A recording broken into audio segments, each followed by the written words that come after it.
Recording start. Now our new chapter is memory systems, chapter 5, Karl Hamacher. Let's start this one. Let's first take some basic concept of memory. It is of about the address lines. First one, see that maximum line of memory that can be used in computer is determined by the address schemes. That means how much address lines are there, that can decide it, that how much memory locations that can locate by these address lines. Now let's see examples. 16-bit address lines is capable of addressing of 2 to the power 16 lines, that is 64k memory locations. 32-bit address can be utilize a memory that can contain up to 2 to the power 32, that is 4 giga memory locations. And 40-bit address lines can access up to 2 to the power 40, that is 1 tera locations. So number of location presents the size of address space. We have discussed in previous chat what is the address space. There was memory space, address space, input output space. So it is decided by the how much address lines are there, so that we can store some data in there. So number of locations represent the size of the address space of the computer. Now the memory is usually designed to store and retrieve data in word length quantities.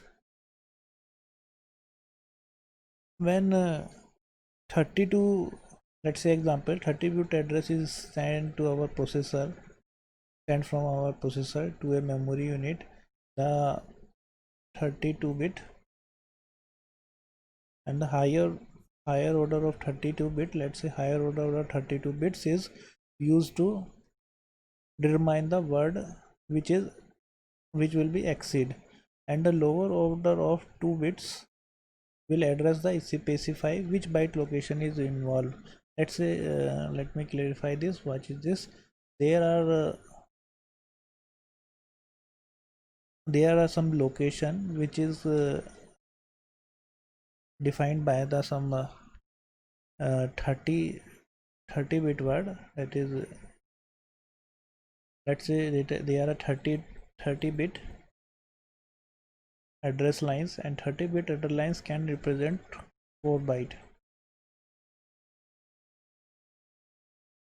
To represent 4 byte, we need to represent one of the 4 byte, we need two addresses also, two address lines are also. So that is our same header. Upper 30 bit is used for selecting these rows, and lower 32 2 bits are used for selecting the 1 byte out of these 4 bytes. So every row have the 32 bit, that is 32 bit in one location, which is addresses by this single line out of 30. Now this one is easy, we will use this concept in next slides. Be focus. Now next one is simple connection of memory to the processor. A processor have two types of register, that is MAR and MDR. MAR used for memory address register. MAR is a memory address register, MDR is a memory data register. To transmit the address bus to the memory, this MAR register will be used by the processor, and to retrieve and transmit some data to the memory register to communicate between data. By the data, there is a data register of n bit, let's say it is n bit, and let's say there are k bits address buses. So if there are k bit address buses, then we can locate memory location up to 2 to the power k, and there are n bit address. So how much memory it is there? That is 2 to the power k into n. This much is memory location. This is can define as a its storage. Now there are also control lines like read write, that is a single one. Then another one is MFC and Atrexa. What is MFC? MFC is a memory function completion. Whenever a operation happened started by the processor, and after the completion of that operation, that may be read or write into the memory. After the completion of that operation, a signal will be sent by this memory to the processor, that is the memory function completion. Now let's take another one. Now there are some things in this memory, top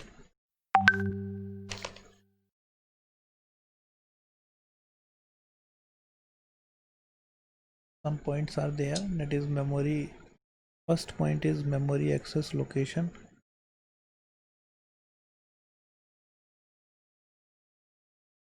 First one is memory access time. So the time between read and MFC signals is called as memory access time. What is? Whenever processor is started, so read signal is sent by the processor, and after the completion of the process, MFC signal by the sent by the back to the processor by the memory.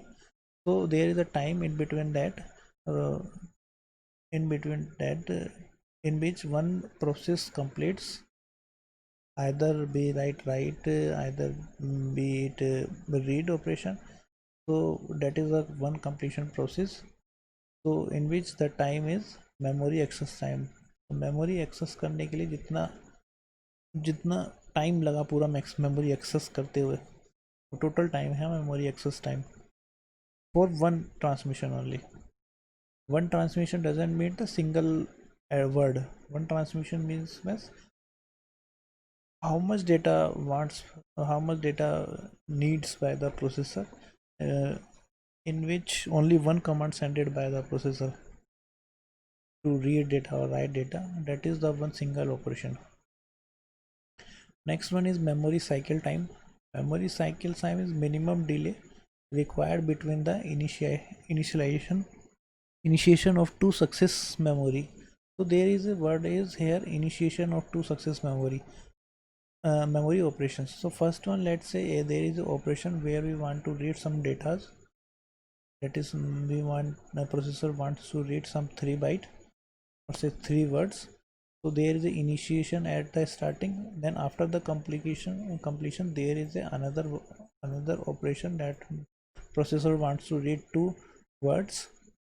So there is the initiation of second one. So the difference in between those two initiation is called as memory cycle time completion. Normally this memory cycle time is greater than the memory access time, because memory access time is this enough only, but there are some control signal or some extra things also there, so this is called as memory cycle time.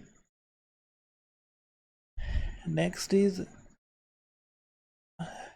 because of memories are slower than the processor, so to reduce that memory access time, so we will use cache memory in between that. So cache memory will come, we will discuss later. Another concept of virtual logic address is also there. This concept is also used. So what is that? Sometimes processor gives some addresses which is over over the bits, number of bits. Let's say there are locations in the memory which needs only 19 address lines. I think they need 19 address line, but processor sends 24 bits, needs only 19, so processor sends 24. So what is that? There is a address lines of this much of 24 lines. That means that in 9, that means that it is not actually the same operation.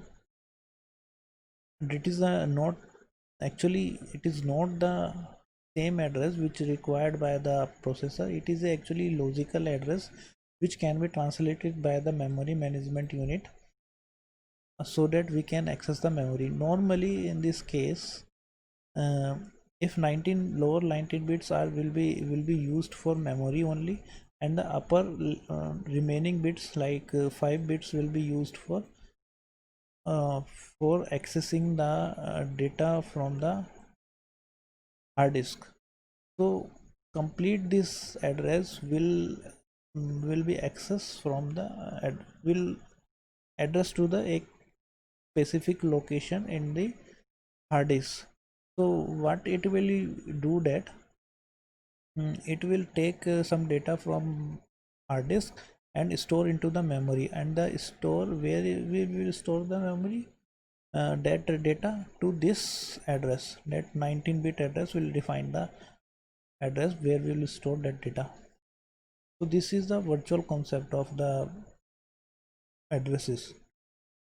This address is not actually defined to the any memory, uh, like in what is our memory as RAM. It is not in the RAM, but it is a logical address which can be translated by memory management unit, and memory management unit is uh, controlled by the processor itself, and also with the help of operating system.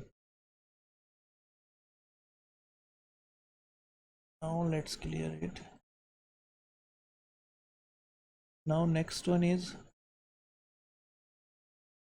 internal organization of memory chips. That is the organization of bit cells in memory chips. These cells stores only one bit.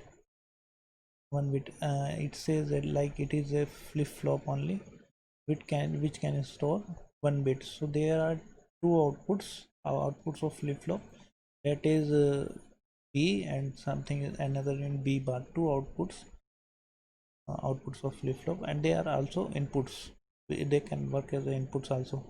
So there are a 4-bit address at the input. This address decoder will decode this address. On the basis of this address, this W1 to W15 lines uh, will be on, so that these which line is on, only that can flip-flop will be ready to transmit the data.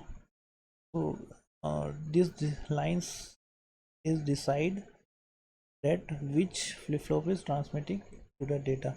So let's say there is a bit of 0 0, let there is a address of 0001, which means these lines will be high, so that these flip-flop are only ready to read operation, and the write operation can be happen in these flip-flop inches.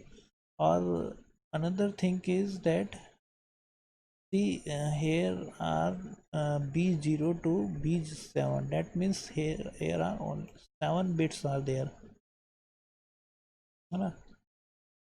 0 1 0 1 to 7 bits are there. That means this is a 1 byte, complete 1 byte. This is a complete 1 byte. So whenever a address is there, it this decoder activate that address line, and so that we can access these flip-flops only to read and write the circuits. This is the sense and write circuit. Sense circuits works like this. If we are using read operations, in which uh, we activate this one, and we will get a data from this one and this one also. Data are both are complementary to each other. So at the end we can transmit at this location. So all of them these wires, we will get our data of 8-bit at one time. So we can say this address will specify a single byte at a time. A single address of 4-bit will specify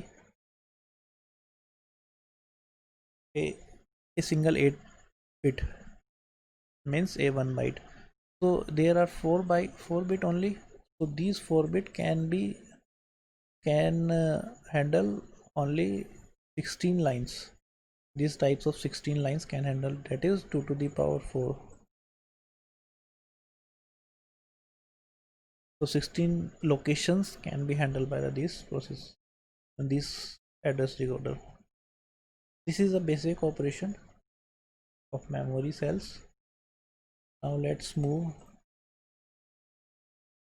Previously there are 120 bits, 128 by 128, 128. This is the 16 lines, and here 8 lines. 8 into 16 is equal to 128. So there are 128 bits to store. So it needs 14 external lines. Let's see how it is 14. Let's say these are the 4 bits and these are the 8 bits. So total 8 for 12, and 2 are read and write and chip select. I didn't tell about the read and select, whatever this. These handle the operation of read and write. Chip select will handle the this of complete chip. This types of many chips are there, so we need to select this chip also. So we need 14 bits. 4 plus 8 plus 2, and these are 14s, and there are of course 2 bits for supply and ground are there. So total हो 16. Total are 16.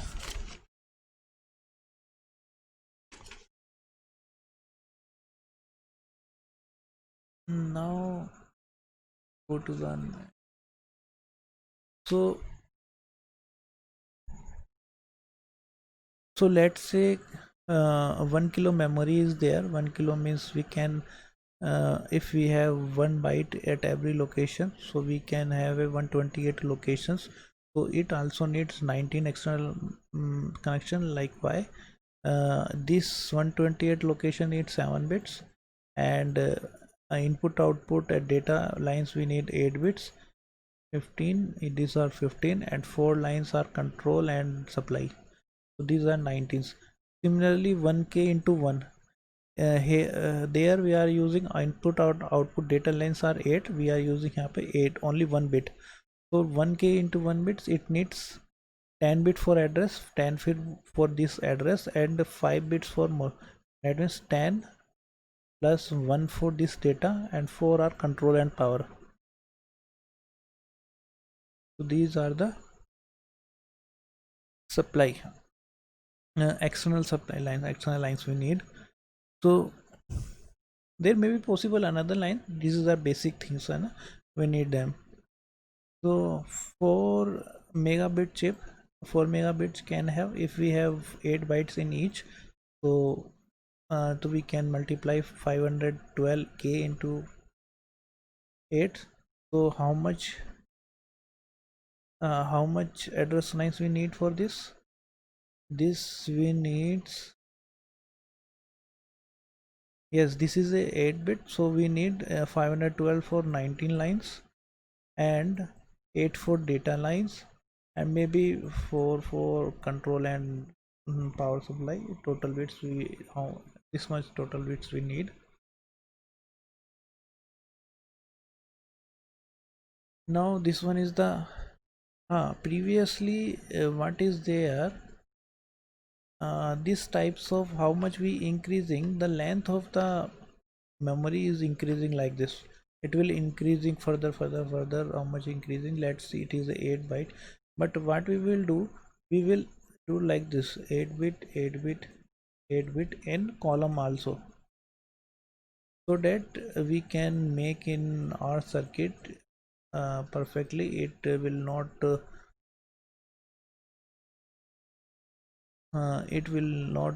so that we will not lose our space in the memory for this storing these types of memory. So we will use this square type memory. For square type memory, what we will do, so we will use these types of connection. Let's say there are the memory of 1k into 1 bit. Similarly, previously 1k into 1 bit.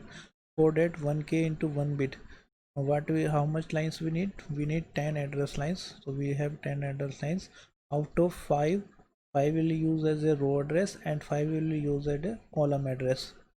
So if you use 5-bit row as a row address, so how much we can generate here? That is 32 locations we can handle. We can handle 32 locations like this. And if 5-bit are also here in column address, so we can add 32 columns also there. So these one connection will represent here only 1 bit, because we have only 1 bit data lines extra. Okay, so if we say what is the read operation, for read operation we give address here, and read operation it will sense one line, one row line, and one column line. So we can access 1 bit from there, and 1 bit can be transferred to the output through multiplexer and demultiplexer. Now now this is the sense and write circuit. Sense for read, write for writing operations. So this circuit can handle these operations, either data move from this side to this side and this side to this side. Now let's move next. This one is the static memory. Static memories. In the static memories, these are the volatile memory. Why the memories that consist of circuits capable of retaining their state as long as power is applied is known as static memory. So that these are actually volatile memory. As soon as you remove the power, our data will be lost. So these are the some static RAM cell. First one are the here, if here is one, here is one, it get zero here and zero here. There is some latch type configuration is there, and this can be transferred to the in can represent in MOS structure, practical structure, in which one node is represented by the one CMOS circuits, so another one represented by another CMOS. What we have to do that, एक का output दूसरे के लिए input, just we have to do one output दूसरे के लिए input, and another one both of output of input of common, both of them will be given to these two transistors. So what is gonna happen, these two transistors will use to access the data from this ledge. So what is how we handle, if we want to use read operation, so that we high make it high this word line, so that those transistor here T1 T2 will be on, so that data inside these can be accessed at these lines. B0 and B0, though both are complement to each other, like we in flip-flop. Now if we want to write operation, same we have to do word line high. So we will give our data to these two lines in complement form, let 1 and here is 0. So it will access by these with the help of these transistors. Actually when we give this word line, so transistor is on, that means there is a low resistance in this, and it will get directly connected to Y. B dash is connected to Y and B is directly connected to X. So here these, by this operation we can write and read. So these are called said bit lines. This one is called as buzz line. Now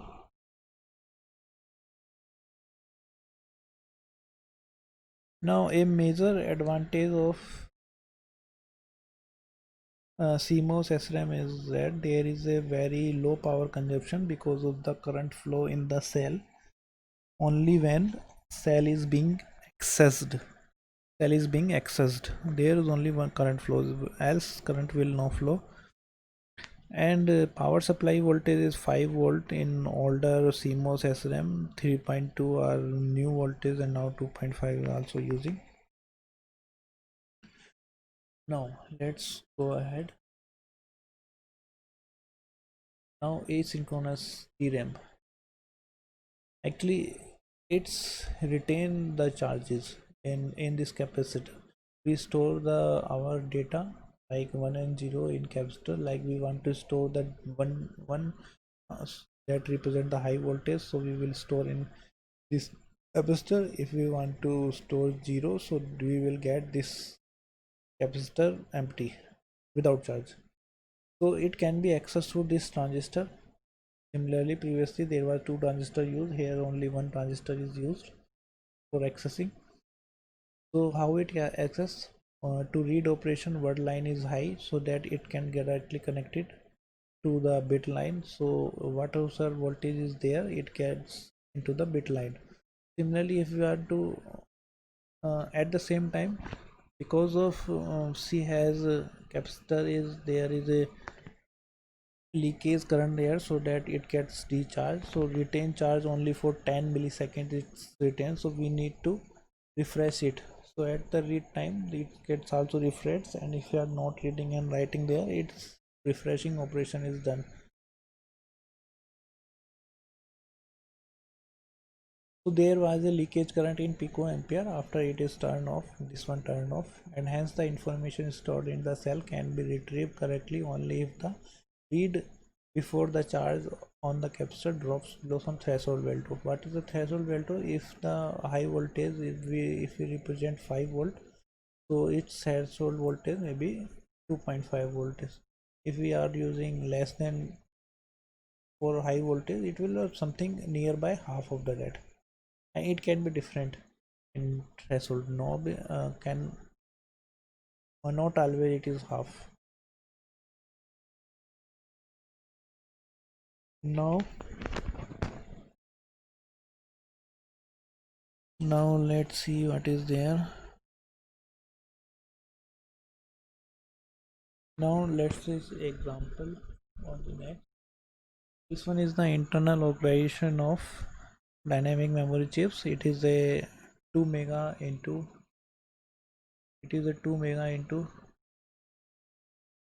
8 dynamic memory chips. That means there are 8 bytes. There are 8 bytes 8 bytes at every location, and in every every location there are 512 bytes, that is 512 bytes are there. 512 bytes, that here is a 2 mega into 8 memory. We can represent this by 4k into 4k. 4k is accessible through the row latch, and 4k is accessible through the this column decoder. So we will make it 4k means 4096, and another one is 4k is we can represent 512 into 8. Why we are doing this? Because we have a 8-bit data at every location accessible at the output, that is the 8-bit data bus on a single location. So what we will do, we have make a matrix type memory. Each location have 8 bit. Now let's say to access these rows lines, uh, there are 4096 lines, row lines. To get 4096 line, how much address lines we need here? That is 12 lines. Similarly, uh, there are 512 column lines, and 4096 lines are rows, and 512 are columns, or every joint of them we have 8-bit byte. So 512 lines can be accessible or addressable through 9-bit address. So here we can see that 9-bit address is sent it here. This one is to the column address ledge, and this one is 12-bit address that can be addressed to the row address ledge. Here we do not need 20-bit lines, we need only 12 lines, out of which one time it will work as a 12-bit, and one time we need only 9 bits for in address lines. So both of them will not work at the same time, they will work at a different time and accessible by the RAS and CAS signals. What are the RAS and CAS? They are row address strobe and column address strobe signals, so that one when there is a address comes, it will store in this latches, so that it can be holds for some time to get our data retrieve, or we can write inside also. So here's the sense and write circuit, so that we can read and write. So I think nothing more than that. Now next one is synchronous DRAM. Previously what was the problem, that was the asynchronous DRAM, in which way that is synchronized by the actually RAS and CS signals only, or read write and chip select also. But here what will you did, we use a timer circuits. One thing remaining there, let me tell you that uh, here at that time you may think that only one byte is accessible at a time at the output, but no, we can access multiple bytes. How we can do, we can address latch row address one time, only one time we will do this one, and multiple times we will give address latches one by one for column. So multiple by we need to give only row address for one time, so we can access a row, and out of which we can 8 byte, and then next 8 byte, next 8 byte, next 8 byte. So we have to give here column address, so we can access bunch of data. This is known as fast page mode in this category, in this asynchronous mode. Now next one is sorry, this one is asynchronous, this one is synchronous, in which synchronized by the clock signals, synchronized by these clock signals, and these clock signals are uh, used to synchronize these things. But how is synchronized, because we do, because processor must know about how much time it will take to retrieve data from the memory, so that first it sends some column address, how much time it will to take attend these address lines, so that after that much clock period times I will send another column address, so that it can be read by, because of the memory are slow than the processor. So processor know how much frequency they works, memory works, so we need clock signal for that. Here other part, here upper part is same as the previous one, but here what we have added some mode registers and timing control. And what is the use of mode register? Mode register means a different type of modes we can do, like we want to do burst mode. So what we'll do, we will access the first data by giving, first we will column address, then we give row address. So after that this register will automatically get 1 plus 1, so that we can get another column address here, column address, and then we get other new data. So this can happen. To synchronize, we need here some input data register and output data register, so that we can work fast, and we can work fast for that. And we can, if we want to write some data, the processor stores in this register, and whenever times comes it will store in the this one. And when we want to get some data from the memory, processor sends the signal, and memory stores in this register, and it will be take out by the processor. Now next one is the timing diagram. For the previous diagram we have seen,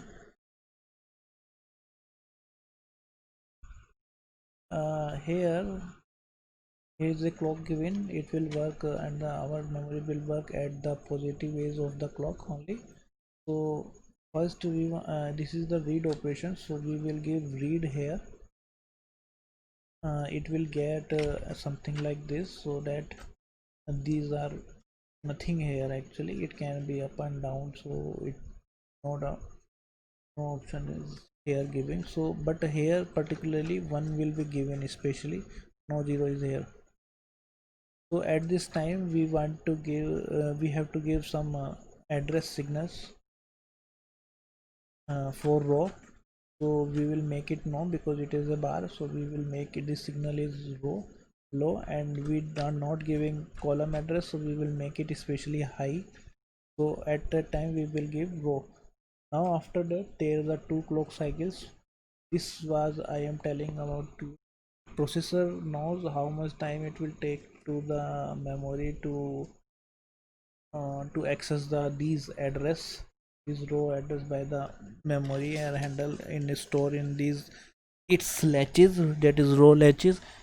So how much time it will take? So mostly 2 or 3 cycles it will take to store to date to these addresses in there. And after, let's say here two, after two, only 2 cycles we are taking here. So after 2 cycles we need to send column address. To sending column address, again read operation is there, and RAS will be off, so we will get 1, and CAS will be on, so we will make it low, so we will send column address. After that, at the after 1 clock cycles, data can be retrieved from the memory in the burst mode, and they are automatically +1 +1 is happen in the column column addresses by the timing control. So we can access multiple datas in a single operation by sending only row and column of first data. We can get D2 D2 DC also. Now next one is some points are here we used in synchronous. That is, the first one is latency. The term memory latency is used to refer the amount of time it takes to transfer a word of data to or from the memory. In this case, the reading and writing a single word of data, the latency provides a complete indication of memory performance. But in case of burst operation that transfer a block of data, the time needed to complete the operation depends upon the rate at which successive words can be transferred and the size of the block. In block transfer, the latency is used to denote the time it takes to transfer the first word of data. Let me explain it again. We can transfer the data of one byte or from the main memory location, so that we can say to transfer this data how much time we need, so that is the latency time. But most of the time we need burst of data, not a single word only, so we need multiple words. So how much time will take to transfer first one, only first one word, that time is called a latency time. Why we are calling this only taking this first one? Because at the first we have to transmit raw data, row address and column address to that, so it will take larger time. Previous example, it takes the 5 clock cycles from starting. Let's say 1 2 3 4 5. After 5 we have a first one. So this is the latency time of this data.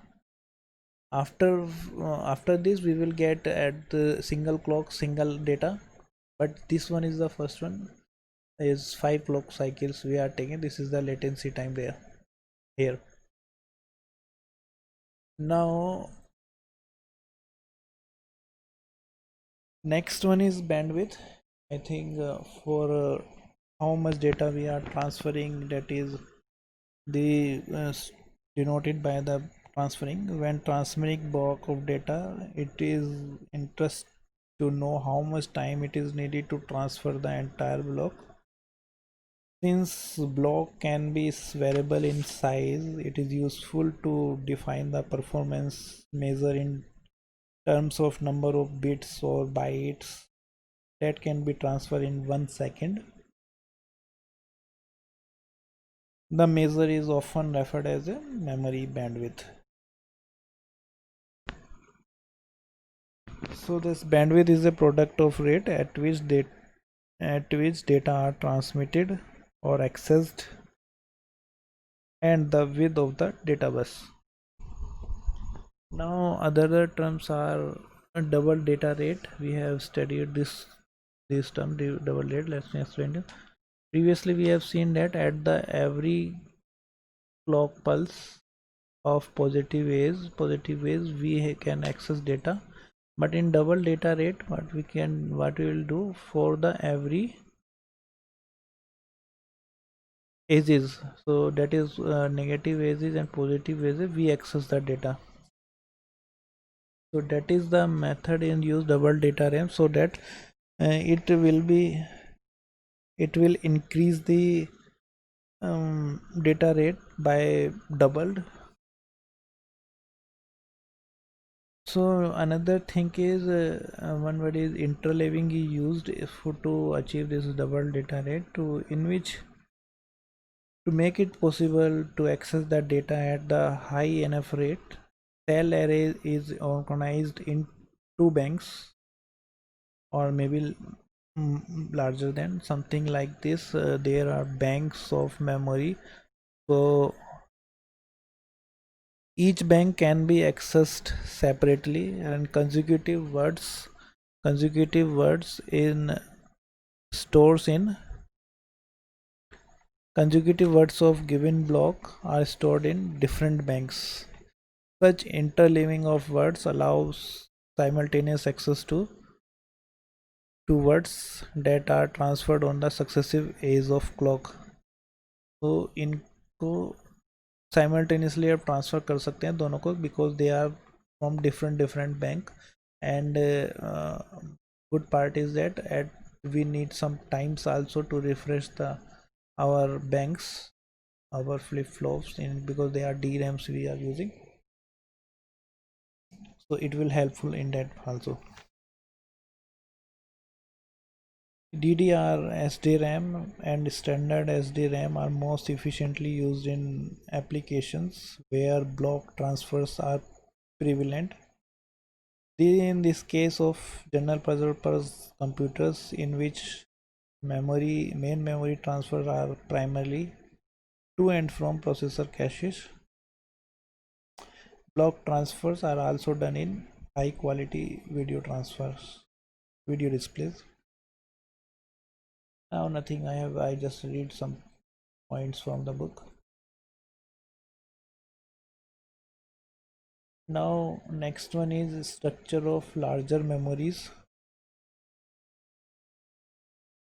This one is the static memories. I will tell you why this is static. Let's take a example. This one is of 2 megawords of 32 bits, and that is the 2 megawords 32 bit each. So how 32-bit here defined? There are some banks here, some chips are here, and each chips have a 8 byte in its column. First column 8 bytes, 8 bytes, 8 bytes, 8 bytes. So there are 32 bits. So we get a 32 bits input output here and get, that is the data from this a larger memory, and this single block is equal to this one written here, that is 512k into 8 memory chips. 8 means everyone have every location have 8 bit. And why this one 512k? Because we have 2 mega.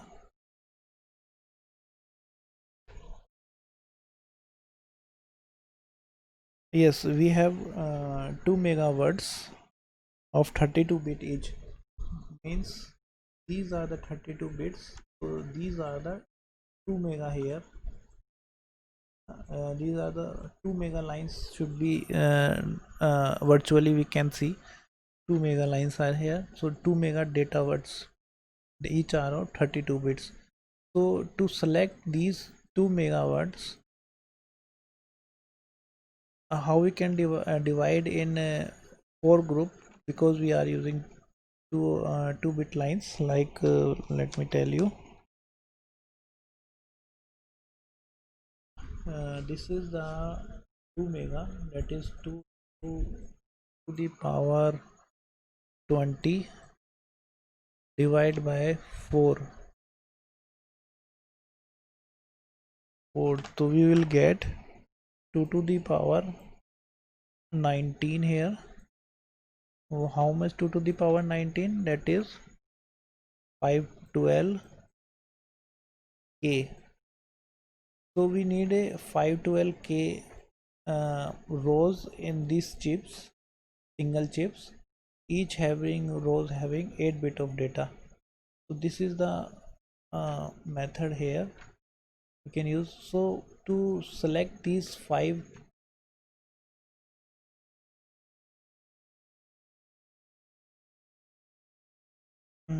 okay,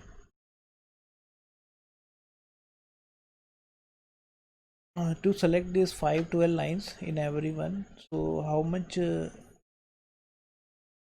address lines we use? It needs 19 lines, and these 90 lines is from this address. Below upper 2 bits are used for which block is we are using, like this one block or this one block. So that is in 4 block where can be controlled by these 2 address views. This is 2 bit 224 decoder. If something 01 arrives here, so it will get mm, enable these pins, because these are connected to same pins, and all these are chips are enabled, and in the chips are we will give a 19-bit address to all of them. So we will get from that 19-bit address we will get 8-bit data in all of them. So that will get up, we can transmit it at the output. So we will get our 32 bit. Now let me see if anything removes. Another one is, this one was the static memories, and why it is called as static memories? Because they are actually fixed.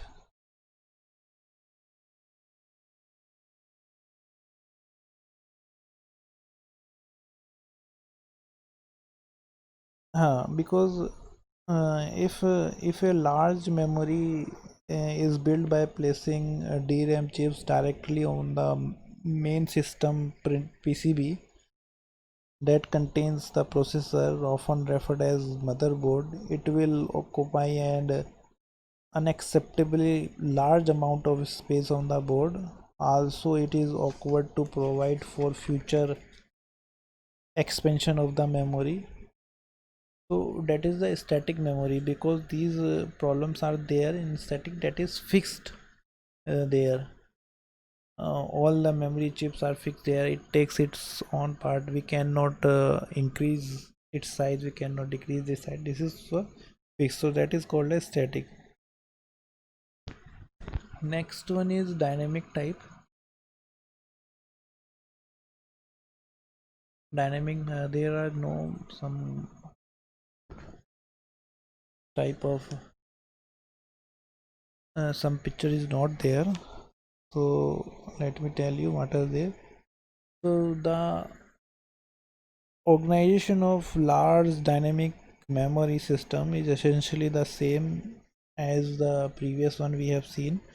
However, the physical implementation of often done more conveniently in form of memory modules. So we will make some memory modules in which we have different many chips, or it can be attached and discharged by the from the our motherboard.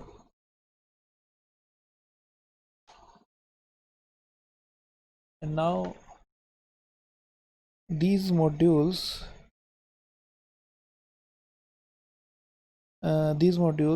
use the packaging. We must use packaging. The packaging consideration have lead to the development of larger memory units known as SIMM, that is single inline memory modules, and double inline memory modules.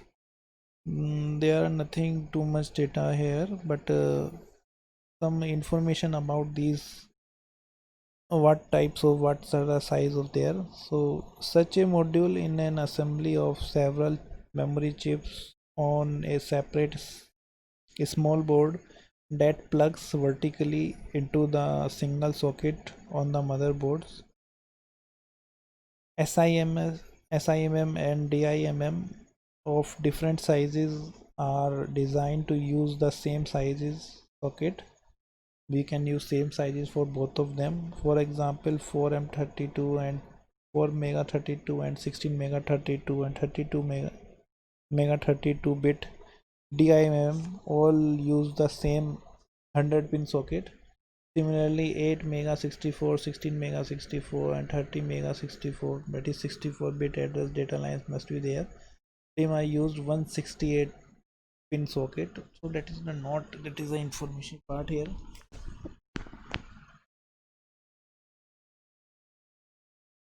That's all about for today. uh, Thank you for listening me. Thank you very much.